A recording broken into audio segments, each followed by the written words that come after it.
Okay, I have a bone to pick with Tapestry. She just said our very favorite, and then I have a bone to pick with you guys. Or because Jean's not here, they said we're no longer Tapestry, we're Threads. Okay. I have no voice because of you guys. If I can't bring God's word today, it's all because of these chicks standing behind me. Can we give them a, yeah.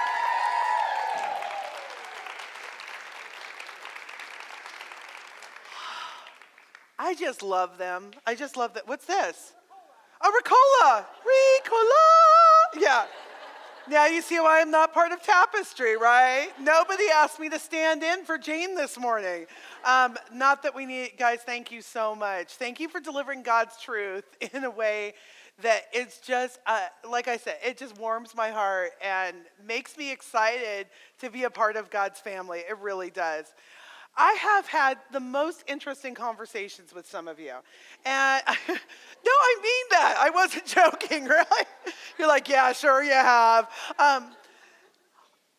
It was very interesting this morning. I was talking with a woman who's going through a very difficult time and has been going through a very difficult time. And she's kind of coming out on the other side of it. And she said, I don't understand why this is still so hard. Anybody can relate to that? You're coming out of this really difficult time. Why is this still so hard? And you know what? I've never said this phrase before, but God gave me this phrase, and it defines so much of what has been the sadness in my life. You're grieving unmet expectations. And I'm like, yeah, write that down, people. Okay, that's not from me, okay? Because I don't come up with good stuff like that. We have an idea of how we think our life is supposed to go. Our life goes a different way. And sometimes I think God just says, aren't you glad it didn't go the way you expected? Because here I have so much more for you. But then why is it still so hard? Because we have the idea of what it should have been. And even though it can be so much better than we could have ever hoped or imagined for, we are still grieving those unmet expectations. So think about that as you go through, God, why am I dissatisfied? Why am I still trying to move the chess pieces on the board when you've told me you've got this? Why am I trying to do this? Are you grieving unmet expectations? Can I say that's okay? It's okay to be in these places that are hard and hurting and saying, God, I am not over this yet.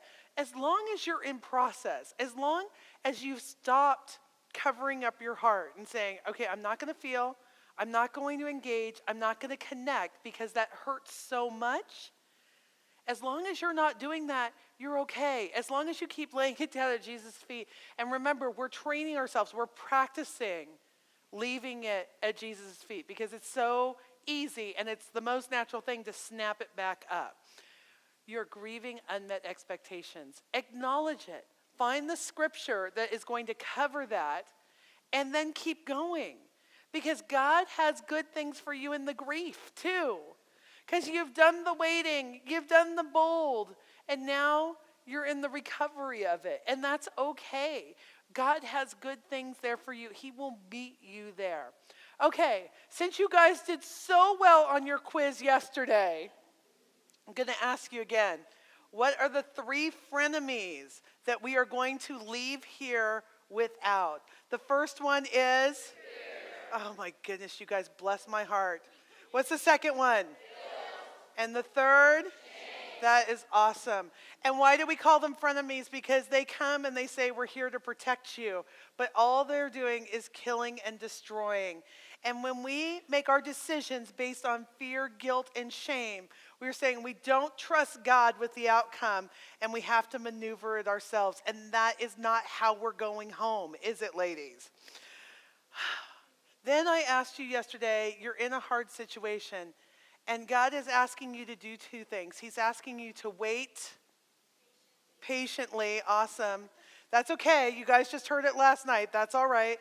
And then he's asking you, sometimes you have to wait patiently. And then when it comes time for action, you have to act boldly. Okay, so you guys didn't know what question I was asking, but you got it, Deb. We got you. Yeah, that's right. Wait patiently, act boldly. What did I do? Oh, did you need a pat on the back? Thank you, Erin, for giving her that well-deserved pat. I like that. Sometimes we're in the wait patiently, sometimes we're in the act boldly. That's okay. We need to make sure that we're paying attention to what God wants us to do. And now today, here is what I'm going to call you to. And this is the thing you need to remember and ask each other on Monday, because I will not be there to ask you this question. I'm sad too. I have to go to Central California. Be sad for me.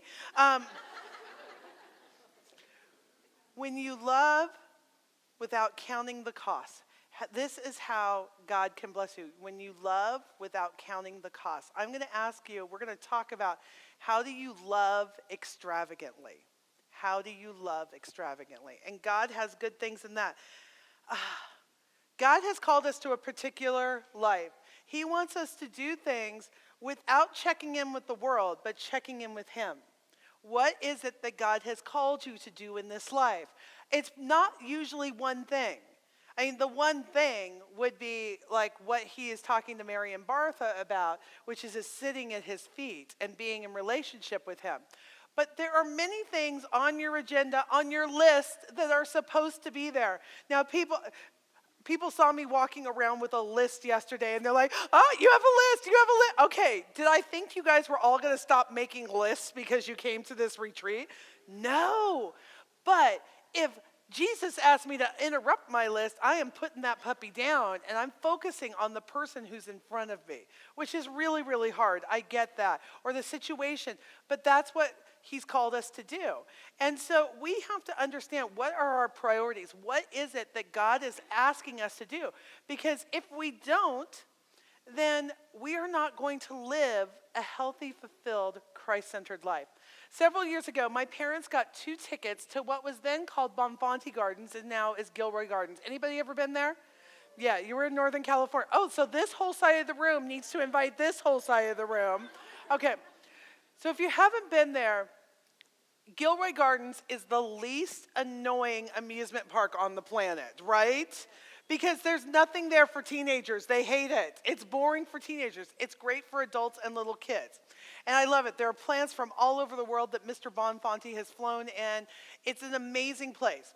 There only is one problem with Gilroy Gardens. It's in Gilroy.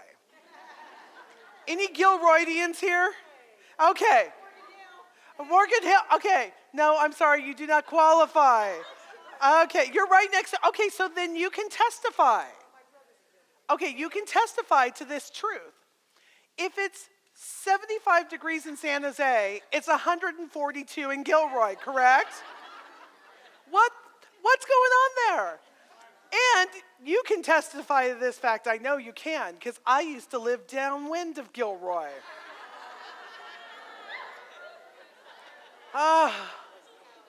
I love the smell of garlic. I do. But not at 5:30 in the morning with my coffee.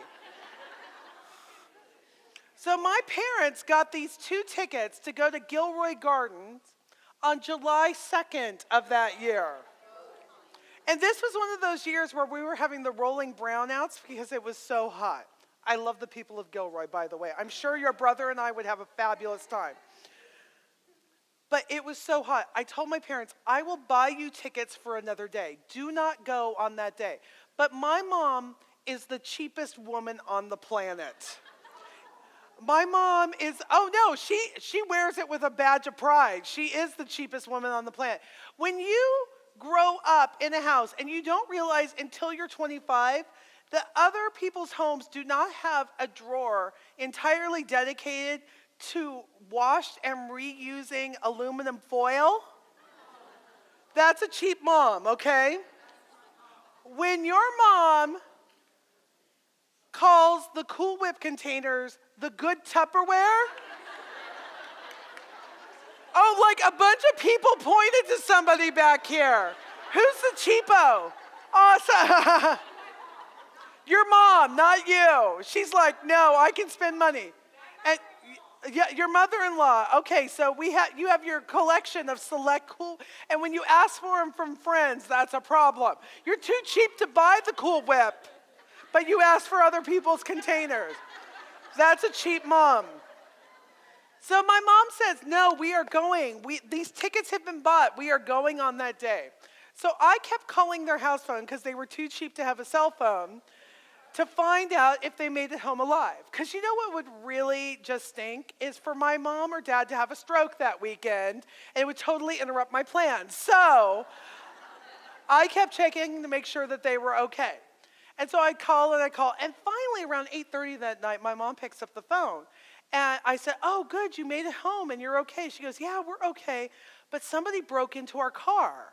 I said, oh, no, at Gilroy Gardens? She goes, no, here in San Jose. And I thought, okay, well, that's weird. I said, they broke into what car? She goes, the little Toyota. Okay, that made no sense because the little Toyota was my car when I was in college, and my parents took it over when my dad was getting older. He wasn't driving as much, and they never drove this car. In fact, they kept it unlocked.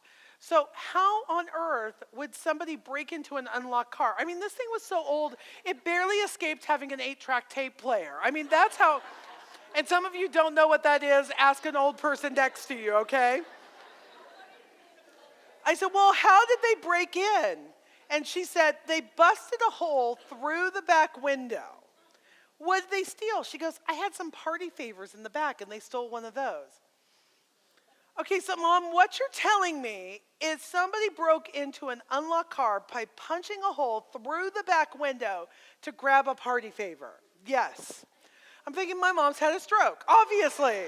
None of this makes sense. I said, Mom, you really need to go out and investigate because do not call the insurance company because they'll come take you away. Nothing about this makes sense. So when she called me back about 10 minutes later and she explained what the party favor was, it made a lot more sense. You see, it was a can of silly string. And with the time and the heat and the pressure in the car, that can of silly string turned into a bomb. It blew out the back window of my mom's car, went over their hedges, and exploded pink silly string all over their neighbor's yard.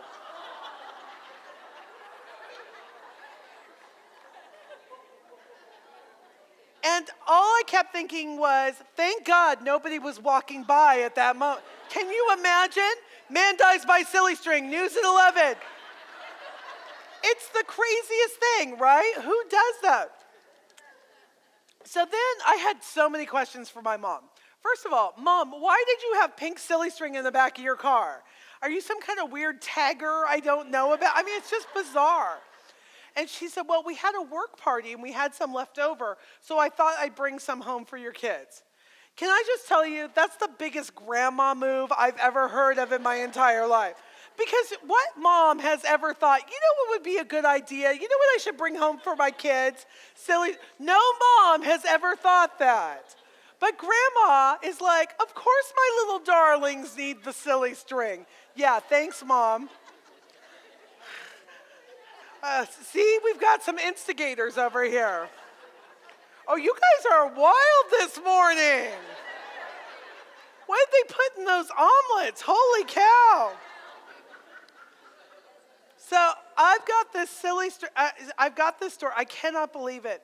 And I'm telling this story at a women's tea, you know, where they each decorate their tables and all the guys in the church wear their white starched shirts and their little bow ties. And I talk about, ladies, we are like this can of silly string because we are designed for a purpose. We are designed to do something that is extraordinary. But life comes at us, and with the time and the heat and the pressure of life, if we don't get used, because can I tell you that can of silly string had never been used? And my friend who is a rocket scientist, literally he works for NASA, said, if even a little of the pressure had been taken off, even if it had been used one time, it would not have behaved that way. But ladies, with the time and the heat and pressure of life, if we don't get used, we're going to blow. And who are we going to blow over? Well, when I asked that question at the ladies' tea, every man's hand in the entire room went straight up. And I had to remind them this wasn't audience participation. But it's true. You know, these people Our husbands, our coworkers, our kids, our grandkids, the ones we're sacrificing for, the one that we're saying, we can't do this thing at church. We can't give this money because we are sacrificing for the people in our lives. Can I just tell you, if God calls you to it, he already knows you have a husband. He already knows you have kids. He has called you to that. Whatever it is, whatever way he is calling you to love on somebody, calling you to serve somebody, he is not surprised by your children. He is not surprised by your commitments. Now, may be saying, you got too many commitments. He's probably not saying you have too many kids. But sometimes Jesus shows up in front of us in the form of needy people. Sometimes he shows up in the form of somebody who needs our help, and we have to decide, are we going to help? Or are we going to pass by? I had this circumstance. I was in a Bible study, and one of the women in the Bible study had just had her fourth child. His name was Sam, and he was precious. But I could tell that Tanya was not doing well. Tanya was... she always looked so cute and put together, and you could tell that things were not going well for her. Her hair was just kind of a mess, and she looked drawn. She looked exhausted.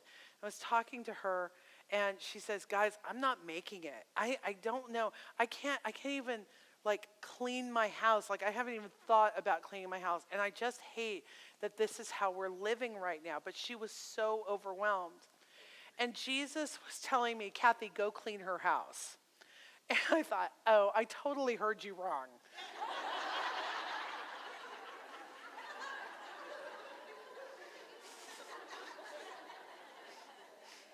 That's not one of my giftings.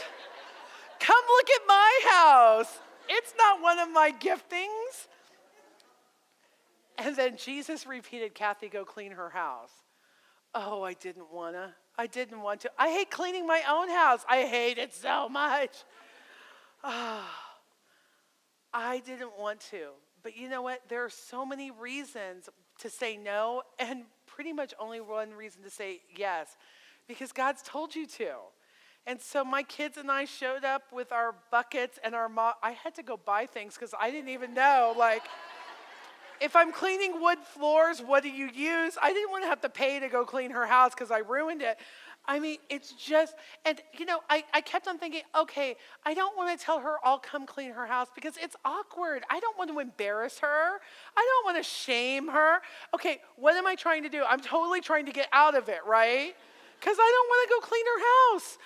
It's awkward. It requires trust when somebody loves on you extravagantly. But we did it, and you know what? I remember my kids were so happy cleaning somebody's house. I'm like, where did you come from? It's not like this at home. They're like the seven dwarfs. Yay, whistle while we work. I'm like, I don't know whose children they are. I honestly don't. But it was the right thing to do. It was the right thing to show up in a messy situation, literally and figuratively, and say, this is how I'm going to love on you. And as hard and weird and awkward as it was to give, it's also weird and awkward to receive, isn't it? And there's a guilt that goes with it. And 2 years later, I was in exactly the same situation that Tanya was. When I finally saw a counselor, the counselor says, you are suffering from situational depression. And everybody wants to hear the miracle story of how I prayed and God performed a miracle and I was back on equilibrium and everything. I prayed, God performed a miracle, got me to the right doctor, got me the right medicine, and got me the right support around me and brought me through this. But during that time, part of the reason I was in such a deep depression in my first marriage was because my husband was unemployed and I knew he was doing things that he shouldn't be doing, and it was breaking my heart, and I was in such an awful, rotten place, and I felt like there was no escape. I felt like there was no way of getting out of it, and I was desperate, and we were about to lose our house. And my friend Kimberly, who my daughter is named after, and who's been one of my best friends since high school, said, I was talking with my husband, Doug, and we were praying. Now, this was my first shock because Doug had just received Christ. He was a brand new Christian. And I was telling Doug about your situation, and Doug said, we need to pay her mortgage. And Kim said, oh no, we just need to pray for her. It's okay. Let's not get all crazy up in here. And Doug said, we need to pay her mortgage. And Doug and Kimberly paid my mortgage in San Jose, California for 9 months. Ladies, that's extravagant love. If, and I hope he didn't tell any of his coworkers, because they'd think, you're crazy. Kathy's a bad investment. She's never going to be able to pay you back. I mean, these must have been the things that the world could have been telling Doug. But Doug said, you know what? He had, at that point, these are not rich people, but God had trusted him with a good paying job. And Doug trusted when God said, go do this, I need to go do this. And ladies, that is what extravagant love is that when God says, this is the situation in front of you, I want you to respond, to be trustworthy with the resources he has given you, to be the person who is going to be the hands and feet of Jesus and show that extravagant love. So I want to talk to you a little bit about where this is all coming from. I'm in John 12 right now, and I'm going to be reading verses 1 through 8. And I want to talk about why we sometimes hesitate to show extravagant love. I think one of the biggest fears that we can have, especially of women, and especially if you've been in a desperate place before, because if you've been in a desperate place before, especially financially or resources-wise, I think that there's this balance you have to have. Part of you says, God has provided in the past, God will provide in the future. And the other part says, I need to save everything I have, so in case I'm ever back in that situation again, I can provide for myself. And I think these things can battle inside of us. And when we're presented with a situation, I feel like it's very easy to be able to say, I know that God can provide for me again, but am I being foolish with my resources? So let me read right here, starting at John 12, starting in verse 1. 6 days before the Passover, Jesus arrived at Bethany, where Lazarus lived, whom Jesus has raised from the dead. Here a dinner was given in Jesus' honor. Martha served, while Lazarus was among those reclining at the table with him. Then Mary took about a pint of pure nard, an expensive perfume. She poured it on Jesus' feet and wiped his feet with her hair. And the house was filled with the fragrance of the perfume. But one of his disciples, Judas, who was later to betray him, objected. Why wasn't that perfume sold and the money given to the poor? It was worth a year's wages. He did not say this because he cared about the poor, but because he was a thief. As a keeper of the money bag, he used to help himself to whatever was put in it. And Jesus replied, I love Jesus. Leave her alone. Love that. It was intended that she should save this perfume for the day of my burial. You will always have the poor among you, but you will not always have me. There is a mindset that we women have about saving things for good. Saving it, and especially if you grew up in the Depression or you have parents who grew up in the Depression, saving something so that it's nice and can be used good. And that's exactly what we're talking about right here. And I think that it comes from a place of not trusting that there's going to be enough. And so, when in the 50s, there was not this organizational craze. There was not all these books written about organization. And it's because there are some factors that, come into this, mass production, that kind of thing. But the availability of goods to buy cheaply. And then I think as some people have gone through this scarcity, they want to keep things around them. And it's a feeling of safety and a feeling of protection. And I talk to women about this all the time, that, nobody here is going to go on hoarders, I'm sure. And don't start pointing to people if you know somebody who should. I see people looking around. Stop it. But we are all trying to figure out how to manage all this stuff sometimes. And it's so easy because we're saving it for what if there's an emergency? What if something goes on? And it's because we don't trust that there's going to be enough in our lives. Why is it hard to trust enough?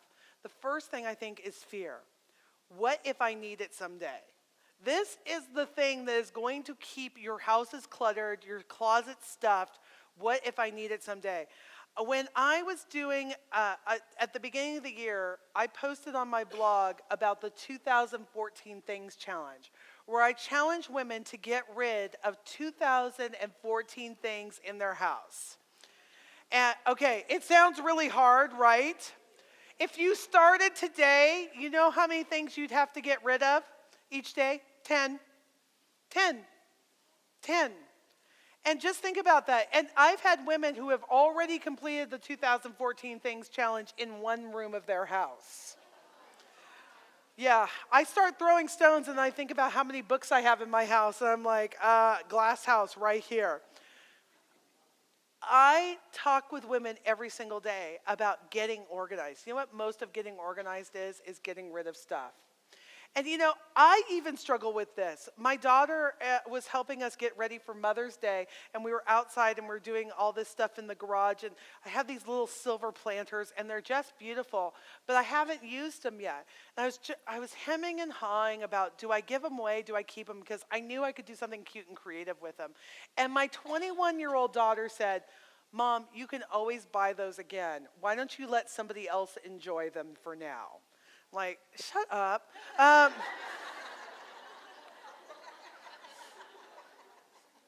Dumb kids. God has given us resources. And I think that the 4 resources that we're always having to balance are space, time, energy, and money. Space, time, energy, and money. I call this the stem. You know, I love Gerber daisies. Do you know what I'm talking about? Those big, crazy colored daisies. I love those. But part of the reason they're so beautiful is because they have such a strong stem and they last so long. And it's like us. If we want to go live the big, beautiful life that God has for us, we need to have a strong stem. We need to make sure that we're using our space wisely. You know, if we have an extra room in our house, how are we using that? Are we using that to store up our treasures? Or are we saying, you know what, there's somebody in our church who needs a place to stay? Space is so important, especially in California. Time. If we are crowding ourselves with frivolous activities, but we don't have time to serve when God calls us to serve, that's a problem. Energy. What am I putting my energy into? Am I putting it into the things of God or the things of the world? Do I have a perfectly decorated house that is never open for Bible study? Am I spending all my time rearranging my stuff in my house? I know that sounds crazy, but that's what happens with people. And then finally, money. You know, I have seen it happen over and over and over again, that God trusts some Christians with so much more financial resources because they are so generous with those financial resources. And am I somebody who can be trusted when God blesses me with money to meet the need that is standing in front of you? I think that so often we're afraid of what it's going to look like to the world. And so we are not willing to give things, give money, give time, give energy away because of the fear we have around it. What if I need it someday? And guilt. I love what Judas does there. He said, you could have sold that. You could have given that money to the poor. You could have done something better with it. And I think sometimes as Christians, we get stymied. Like, we want to give to an organization, but, you know, we don't know their entire background, so we won't do that right now. Or we want to give to this organization. And sometimes we just need to give in faith, and we just need to say, okay, we're going to do this. And I don't have to wait for the perfect situation. Like, so many women will hold on to their stuff because they're saying, well, the church is going to have a rummage sale next year. And it's like, you know what? Salvation Army's open today till 6. Can we go make this happen now? And we say bound to our stuff, to the things that we don't need that could be blessing somebody else. And we get guilt around it.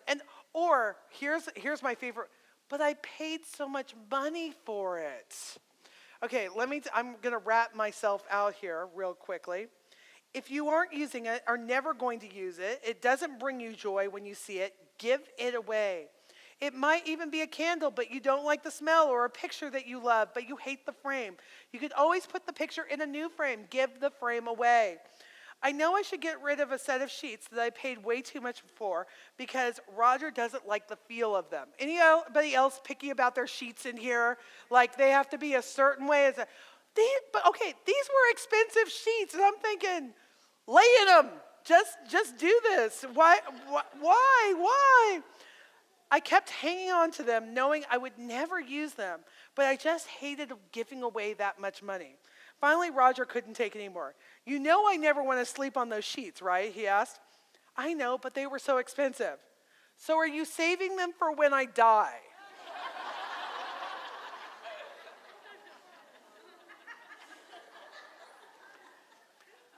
I gave the sheets away the next day.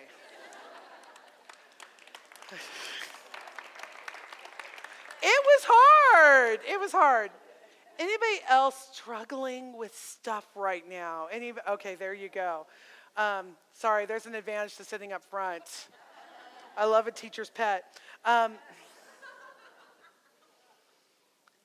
It's so easy to get into the fear, the guilt, and the shame, being judged as wasteful. I should have done something with it. I bought all these scrapbooking materials. I should have made lovely albums for my children. Give it away. You can still see your kids. They're right there. Okay? Keep the pictures. Everything's digital. Give it away. But I want to encourage us to practice extravagant love.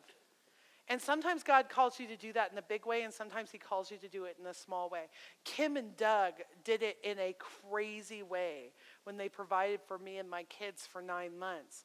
But sometimes we're called to smaller things. But you know what? Those smaller things are significant because it's the practice of recognizing Jesus in front of us. And that's what Mary did. Mary said, Jesus is right in front of me. Am I going to save this perfume for someday, for good, or am I going to love on Jesus right in front of me? It's such a good question. And do I even recognize when Jesus is putting somebody in front of me? So often we are gifted with something, the time, the energy, the money, the talents, and it's not for us. It's for God's trusting with us to pass it on to somebody else. And so we need to be in the practice of recognizing when God is in front of us, and how do we love extravagantly on people. So let me give you a couple of reasons why we need to practice this extravagant love, and why we need to not do it next week when we get our bonus at work, but why with whatever God has given us today, whatever we have today, we need to be pouring it out on other people. 1, extravagant love is the practice of being present. Extravagant love is the practice of being present in the moment, of noticing the person in front of you and saying, how can I meet that need? And can I tell you, it happened this morning to me. Pamela came and sat down next to me, and she had the coolest earrings on, just the coolest earrings. And I haven't been able to wear earrings for several years. My holes had closed up, and now I'm wearing them, but they have to be the lightest featherweight earrings. And I said, oh, I love your earrings. And I was going on in the conversation, and Pam was taking them off to show me, I thought, and she said, here. And I said, no. That's not what I wasn't saying. Give me your earrings. And I definitely wasn't going to tell her how much I loved her shirt after that.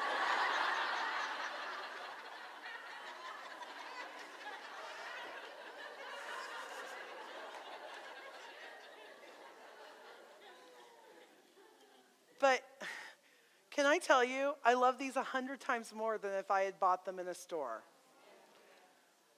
It was God saying, Kathy's in front of you, Pam. Practice extravagant love. She's an expert at it. She sees something. It wasn't even a need. It was just a want. And she says, I'm going to meet that. You know what? When you practice it in small ways, it's easier to recognize when God is saying, now I've got some big stuff for you. But you know what? Can I tell you what one of the biggest privileges in the Christian community is? It's to be a part of somebody else's miracle. And when we can practice the little things, the beautiful earrings, we can recognize the big things when it's paying somebody's mortgage or showing up with a meal when they didn't know what their kids were going to eat that day. When we practice the little things, we practice being present with the people around us. God can do big, enormous things through that. And I've seen it go the other way, and I asked Roger to share, if I could share this story. Several years ago, Roger's mom lost her husband. Now, she's in her 70s. Her husband was 96 when he passed away. So, and his name is Dr. Dobson, which is hilarious. But he had this amazing life with some bonus years on the end. And they were desperately, desperately in love with each other. It was a beautiful picture of their marriage. But we wanted to get her out, get her doing things. And one of her favorite places is Disney World. And so we thought, okay, and well, it's also Roger's favorite place. So as much as he was giving to his mom, I think he was enjoying it a little bit too. And so we said, we're going to meet at Disney World and we're going to go do that together. And we got there, and Betty was desperately struggling with unmet expectations, because everything at Disney World had changed. And I'll just say, on the first day, she said, "I'm so disappointed," several times. On the second day, I started counting 34 times. 34 times she said, "I'm so disappointed," because things were not how she imagined them. And, there was this bitterness that was welling up inside of her. And I just felt so awful. And I'll be honest, I was a little frustrated, because we'd spent a lot of money, and she couldn't be present with us because of the unmet expectations that she was experiencing. And then we went to Magic Kingdom. And Magic Kingdom is a lot like just Disneyland, but in Florida. And we get through the front gates, and it's decorated for Christmas, but there's no giant Christmas tree. And what does my husband Roger say? "I'm so disappointed." And I said, "Listen here, buddy. God says I have to honor her. She's my elder. You, I can kill. We are not going there." Well, come to find out, they don't have a big Christmas tree at Magic Kingdom. He was thinking about Disneyland. I'm like, so now we're whining about things that don't even exist. I'm not okay with this. And so I had to have a snap out of it moment with him that, you know what, we're here and we need to be present for each other. We need to be able to enjoy this. And Roger is the expert of being present. But it's amazing when we have a bad attitude, how it can take down everyone around us. And we can all start to say, "Oh, this isn't what I expected, and I need you to meet my needs in a different way." Extravagant love helps us to practice being present in every situation with whatever God brings in front of us. Number 2, extravagant love leaves no regrets. There are times when I was like, I passed by somebody and I thought, I should have stopped to help. Extravagant love stops to help. And you don't feel guilty, and you don't feel like, oh, I shoulda, woulda, coulda. Extravagant love leaves no regrets. I wish I would have loved on blank while he was here. I wish I would have done blank while he was here.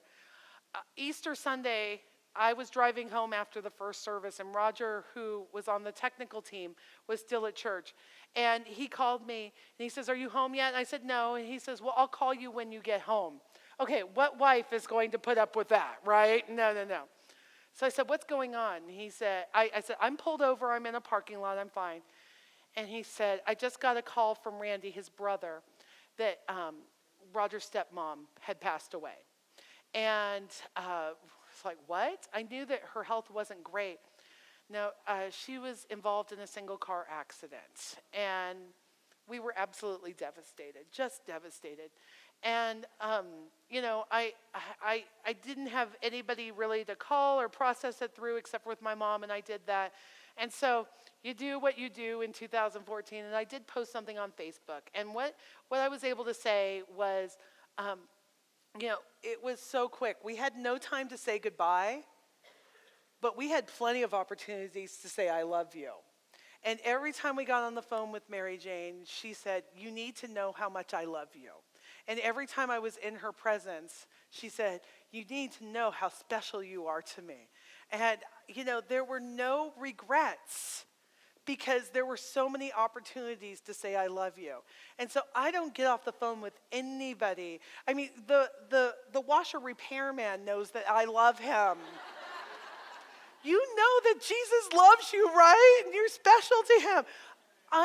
I don't want to be living with regrets. I want people to know that I love them, and that whether that's through my words or my actions or meeting a need, I want that extravagant love to be a signature of my life, because as much as God has loved me, I want to pour out on others.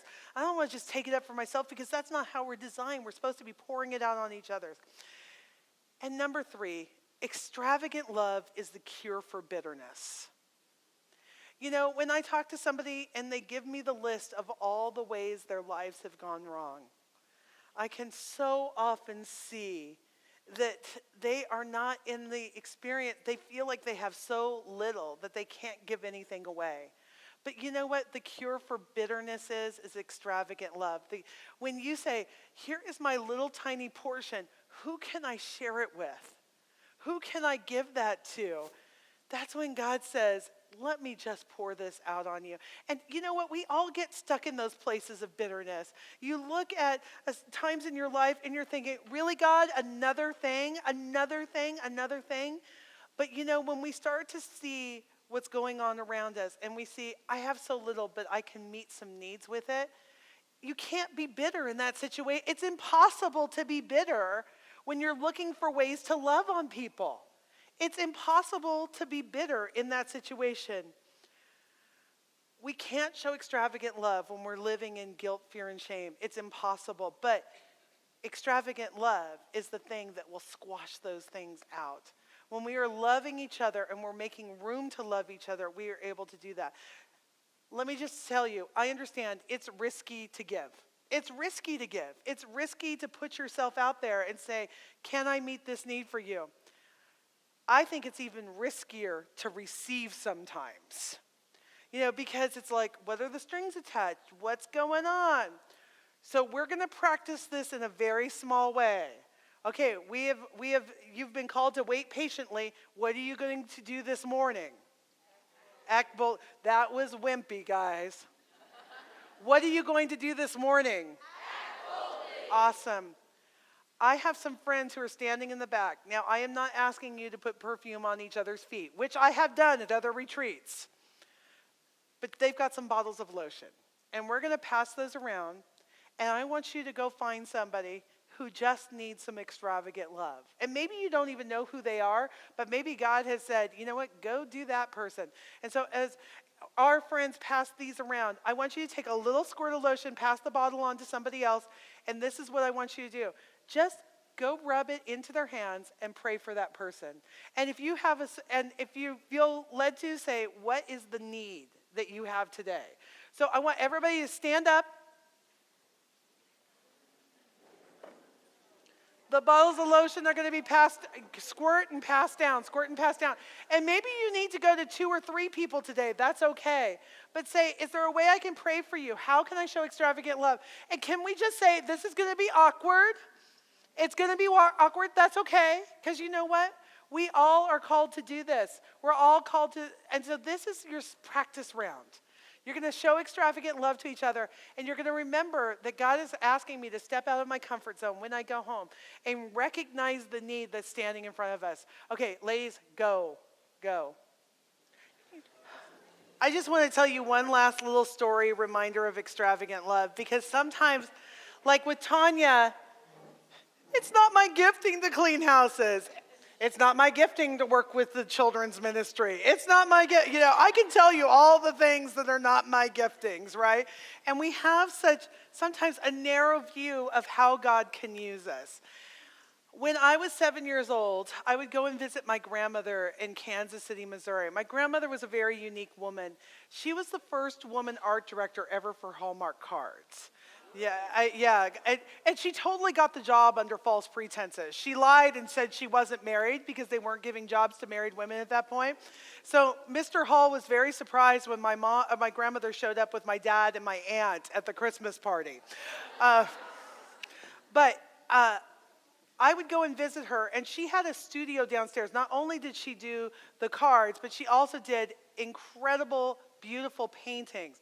And she did them for hospitals and libraries and individuals. And I was downstairs in her art studio as a 7-year-old, and I kept apparently coming back to this one painting. And I said, "I love that painting, Grandma." And she said, well, eventually, when we were getting ready to leave, she said, "Kathi, I would love to give you that painting." And I said, "Oh, that's really nice, Grandma." And it was this painting of these green trees. And I said, "That's nice, but my bedroom is blue." This is my 7-year-old decorating brain. And the trees are green. But then I came up with the solution for everything. "Grandma, if you could paint the trees blue, then it would totally match my room."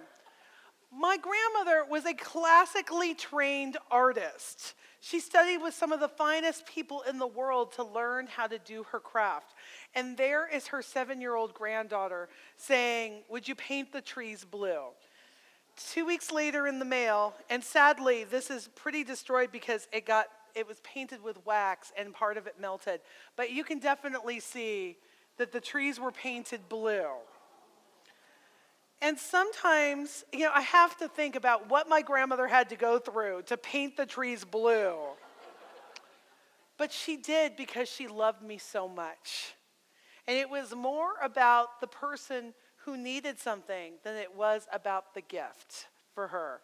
And I think about that in our everyday lives when somebody shows up and they're saying, God's saying they have a need, we need to meet it. And we're saying, "But God, I have nothing," or "This isn't what I'm supposed to be doing. This is not what I'm good at." But there is a reason that God sent that person to you. I just pray as we go back, and it's so easy to go back and we go back into our real lives and we remember, people ask you about the retreat and you're like, "Oh, the food was awesome." And, I don't know, we talked about fear and so, I don't know. But, and then by Wednesday, you can't remember where you were or who you were with because you're back in your real life. But here's what I want to ask you to do. Would you pay attention to when Jesus shows up, and how are you going to show him extravagant love? Mary did it by washing his feet with that sweet perfume. For somebody else, it's going to be a kid who just needs some extravagant love in a way that's not always comfortable for you to give. Maybe it's a coworker who is just hurting. And you know what? It's going to be messy and it's going to be awkward. But I'm especially calling you to this if you feel like, "God, I have nothing right now and I'm a little angry about it." Because what is the antidote to bitterness? It's extravagant love. It's the only way. It's not waiting for other things to come along. It's saying, whatever I have, I'm going to pour it out on whoever I can find. And so I want you to go back to your real lives with eyes wide open. Jesus, who are you putting in my path? Whose need do I need to meet today? Because God has something special in that for you. I don't want to miss being a part of anybody's miracle. I want to be in that story when they say how God met the need and how instead of saying, "I wish I would have," I said, "This is how God was able to use that circumstance." Because we are all able, ladies. We are all able to be a part of somebody else's miracle. It has been a distinct honor and privilege to be here with you this weekend. I pray that God blesses you. I pray that God keeps you from that fear and that guilt and that shame that keeps us shackled down, and that you get to live in full freedom. And when God shows his extravagant love on you, you can pour it out on others. So people are saying, "What is it about you guys? I don't get it. It looks weird, but I want some weird." I pray God's richest blessing on each and every one of you. Thank you so much, ladies.